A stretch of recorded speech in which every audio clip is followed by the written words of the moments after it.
The New Zealand man will, in around 45 minutes, start bungee jumping off the Harbour Bridge. He aims to not stop for 24 hours. What's that got to do with mental health? Well, Mike Hurd is trying to reclaim the record for the most bungees in a day. He set it in 2008, but was beaten in 2014 by a man who jumped 151 times in 24 hours in Dubai. But Mike Hurd's not doing it for glory. He's raising money for the Mental Health Foundation. He hopes to have hit 50 grand. Our reporters, Zach Fleming and cameraman Brad White, walked up the Harbour Bridge in Auckland today to meet him at the launch pad and to ask him why exactly bungee jumping. The first one's kind of like breathing underwater for the first time. It's strange, you know. There's a little switch in your brain that says, I know this isn't quite right, but I'm going to do it anyway. And once you get past that and you can go onto that second jump, or your third jump or your fourth jump, you really start to enjoy it, and I think you can really appreciate it for what it is.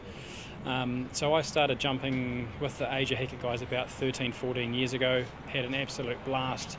It turned into, hey, let's have a crack at a record. We did it, got a great feeling. We did it again in 2011, and now it's redemption. You know, we want to bring this record back home to the birthplace of bungee jumping, and we want to make it difficult for someone to take it from us. Yeah. You talked about how you feel after your third or fourth jump. How are you expecting to feel after your 200th jump? Oh, maybe a numb bottom. I don't know. Yeah, look, I think my body's definitely going to be sore in a few places, particularly this is the harness I'm wearing, so you can see I've got chest straps here. It goes down to quite a thick waistband, the back, and then these leg straps. So as you go through the motions of jumping, the harnesses pulls in different places. So I'm sure I'll be feeling a little bit tender in some of those spots.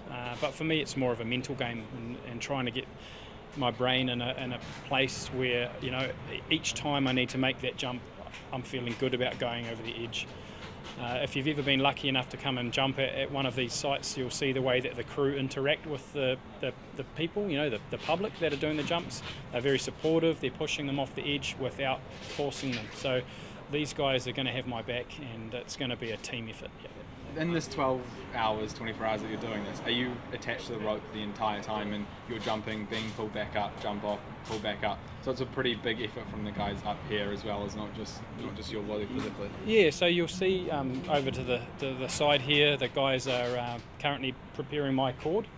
So this is a cord that's been made specially for this attempt. It's got 500 jumps on it.